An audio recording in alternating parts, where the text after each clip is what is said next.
Դուք օրենքով չեք խոսում, ուղղակի սեփական ցանկություն եք արտահայտում, շատ լավ, իսկ ձեր սեփական ցանկությամբ նախարարը տեղական ինքնակառավարման մարմինների ընտրություններում իրավունք ունի ըստ ձեր ցանկության, ըստ ձեր պատկերացման գնա այդ տեղական ինքնակառավարման մարմնի ընտրություններում եւ ասի օրինակ ժողովուրդ ջան, ձայն տվեք ԿՊ-ին, որպեսզի մենք այս ծրագրերը շարունակենք, պետական բյուջեով նախատեսվող ծրագրեր։ Եթե ունի այդ իրավունքը փորձենք հասկանալ։ Մի քիչ ավելի խորացված է որ նայեք շատ ավելի այլ բառապաշարել օգտագործի։ Հոգևորականի մասնակցությունը քաղաքական կյանքին ամրագրված է Հայաստանի Հանրապետության խղճի ազատության մասին օրենքում, որտեղ ասում է ունի Հայաստանի Հանրապետության մյուս քաղաքացիների հետ հավասար իրավունք։ Հավասար։ Խոսքը չի գնում կառույցի մասին, խոսքը գնում է անձի մասին։ Մարսակցյանը իմ հարցադրումն է կրկնում։ Հիմա գալիս ենք երկրորդ պնդմանը։ Գոյություն է քրեական օրենսգրքում հոդված, որտեղ կրոնական կազմակերպության գործունեությանը միջամտելը քրեորեն պատժելի արարք է, պարոն Սարգսյան։ Հոգևոր դասի նկատմամբ ձեր տրված գնահատականները, որի միջոցով դուք միջամտում եք տվյալ կազմակերպության գործունեությանը, քրեորեն պատժելի է։ Քրեորեն պատժելի է։ Քրեորեն պատժելի է, սա ամրագրված է, սա քրեական օրենսգրքի նորմ է։ Հիմա դուք սենց անտեսելով ես ամեն ինչը, ձեր սեփական ճաշակը ցանկությունները ներկայացնում եք։ Սամվել Կարապետյանի քաղաքացիությունը, երկհաղաքացիությունը վկայակոչելով, ի՞նչն եք ուզում ասեք։ Մարդուն ինչի են կալանավորել։ Ինչ մեղադրանք է, մեր ձևով բառի համար, եւ դա համարում եք դուք ժողովրդավարական պետությանը բնորոշ իրավական համակարգի գործադրում, ինչի համար, ինչ բառի համար, ինչ գործողության համար, կամ ասում եք, ինչ եք ասում, ասում եք բանը, դատական իշխանության մարմինների բաներին չեք մասնակցել, մասնակցել ենք, ավելին, նույնիսկ թեկնածուներ ենք առաջադրել, ինչ է կարել, ոչ մերակ ծալ է սենց վերցրել թեկնածության փաթեթը մի կողմ եք դրել, այլ նաև դուք ձեր ուզածով, ինչ ուզել, երբ ուզել, ում ուզել ընտրել եք, ում ուզել ներողություն այսօր բառի համար չախել եք։ Հիմա եկել եք այստեղ մեր վրա մուննատ եկած, այդ դուք երբ դարձաք ժողովրդավար, երբ ընդդիմությանը այս հարցերում գոնե մի փոքր գոնե լսելու ունակություն ունեցաք, որ մի հատ էլ հիմա ներկայացնում եք մեղադրանք, կամ այդ ինչ հիմնավորում է էլի, հետևաբար դուք իրավունք չունեք նման հարցադրումներ բերել։ Ով ասեց ձեզ։ Այդ իրավունքը, ես հասկանում եմ, որ իշխանությունը այլասերում է նաև իրավունքների հետ դաշտը։ Մտածում եք, որ արդեն դուք պիտի որոշեք, ով շնչի, ով արտաշնչի, ով չի կարող գնալ կինո, ով չի կարող գնալ եկեղեցի, կամ ով կարող է պատարակ մատուցել, ով չի կարող պատարակ մատուցել։ Չէ, ես նկատնում իշխանության երևույթի մասին, բայց հենց դա է, հենց դա է, որ իշխանության չարաշահում է նշանակում։ Հենց դա է, որ բռնապետության գնացող ճանապարհի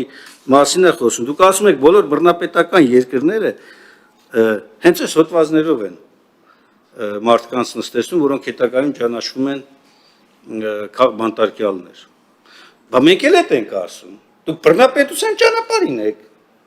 ներկայացնում եք մեղադրանքներ մարդկանց, որպեսզի որևէ մեկը չկարողանա մտնի տեղ ու ասի, հոբ, եղբայր, ախր ինչ ահաբեկչություն, այս ինչ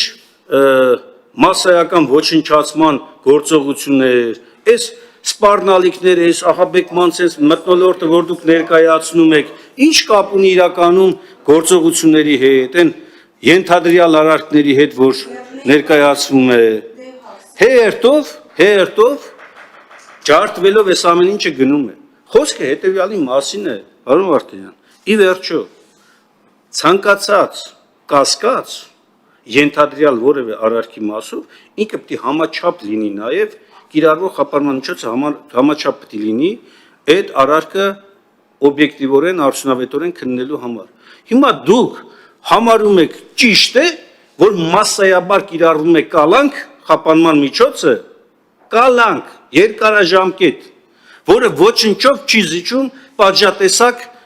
ազատությունից զրկելու, ոչնչով։ Ու համարում եք, որ դա ըսկի աղերս չունի ժողովրդավարության իրավական պետության հետ։ Ասենք, մարդուն դուք նկատի ունեմ պետության անունից իրավասու մարմինները, ներկայացնում են մեղադրանքը, տանում են փակում են, տեսակցությունները փակում են, հետո աստիճանաբար սկսում են թուլացնել։ Երբ որ տեսնում են, որ արդեն լավ, ոչինչ, իր հասարակական, հանրային, իր նկատմամբ վերաբերմունքը սկսում է թուլանալ, սկսում են նաև թուլացնել ռեժիմը։ Իսկ այն անձինք, ովքեր որ չեն դադարում, շարունակաբար երկարացնում է կալանքը։ Սա կապ ունի քաղաքական հետապնդման հետ, թե չէ։ Սա կապ ունի առհասարակ մարդու հասարակական, քաղաքական գործունեության հետ, թե ոչ։ Օբյեկտիվորեն փորձեք նայել, մի նայեք իշխանական ակնոցներով, նայեք օբյեկտիվորեն, որպես Վենետիկի հանձնաժողովի անդամ։ Ահա, էլի դուք եք առը, բայց հիմա իշխանական է, հիմա ինչ կարգավիճակից բխելցնելով։ Ինչու չեք, ինչ արել, ինչու չեք մասնակցել մարտի 1-ի հարցով քննարկմանը։ Պարոն Վարդանյան, մի վարքյան, ով է հրավիրել մարտի 1-ի հարցով քննարկմանը։ Դուք սխալվում եք։ Հրավիրել է մի պատգամավոր, ձեր ֆրակցիայից։ Ընդ չկա, հանձնաժողովը մեզ հարց չի քննարկվել։ Մի պատգամավոր է հրավիրել, որը, երբ որ դուք մասնակցում եք, ես ձեզ ելույթը լսել եմ, ձեր խոսքը լսել եմ, շատ բաներում համակարծիք չեմ, օբյեկտիվ չէիք, բայց մի բանը, օրինակ հստակ է, էլի, երբ որ դուք ներկայացնում եք միայն մեղադրող կողմին, օրինակ դուք որ այդքան կարևորում եք պարլամենտի ինստիտուտը, պարլամենտական համակարգը, ձեր մտքով չանցավ, օրինակ այն ժամանակ ստեղծված էր հանձնաժողով, զուգահեռաբար նաև փաստահավաք խումբ։ Փաստահավաք խմբին կանչում եք, հանձնաժողովի զեկուցից 0 տեսակետ։ Կամ այդ նույն հանձնաժողովի զեկույցի մեջ ձեզնից որևէ մեկը կարդացել է հատուկ կարծիքը, որ ներկայացրել է Դաշնակցություն խմբակցությունը, այդ թվում ես։ Կարդացել եք։ Տիկին Քլոյանը, որ սենց խոսում է անդադ, կարդացել է։ Չի կարդաց։ Այսինքն դուք վերցնում եք ամենա սենց հաճելի ձևակերպումները ձեր քաղաքական ուժի, ձեր լսողների համար, ճպսնում եք սենց ու բերում եք մարդկանց այնտեղից, այդ ամբիոնից էլ հնչեցնում են պարլամենտական ուժ հանդիսացող ներկայացուցիչների վերաբերյալ վիրավորանքներ, դուք շատ եք սիրում, չէ՞ այդ բանը, որ ասում եք, այ լսումներ եք կազմակերպում, հետում եք կանչել, ինչի՞ չեք զսպում, որ վիրավորանք է հնչեցնում։ Նախագահողը չի էլ փորձում զսպել նրան կոչ անել, որ արի նորմալ քաղաքական բանավեճի դաշտ, վիրավորանք մի հնչեցրա։ Կամ ով դարձաք դուք այնտեղի ելույթ ունեցողների այն մասան, որը ամբողջ մի քաղաքական ուժի, ասում են պիտի դեն նետել, թե ինչ-որ սենց ապուշ ձևակերպներ, և դուք համարում եք, որ այդ բանը, այդ լսումներ կոչվածը, այդ քննարկումներ կոչվածը, նորմալ քննարկումներ էր գնում, օբյեկտիվ քննարկումներ գնում, բերից վարդ նաև սուտ և ոչ ճշմարիտ տեղեկատվություն ներկայացնել, այդ նաև մի էդի որոշման վերաբերյալ։ Այո, ընդեղ մահվան հանգամանքների մասին արձանագրված է և գրված է, որ մահվան հանգամանքների մասով պատշաճ քննություն չի իրականացվել։ Ավելին, և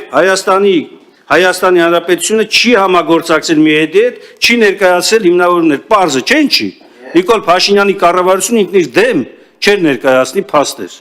Հիմա բերել եք չունենալով պատասխանող կողմ մի հետում, բերել եք այդ վճիռը, դեմ եք տալիս, ասում եք, դե եկեք Պատասխանող կողմը Հայաստանի Հանրապետությունն այնտեղ եղել, որը պիտի ներկայացնել հիմնավորումներ, չի ներկայացրել։ Եվ դա ձեր իշխանության ժամանակ չի ներկայացրել։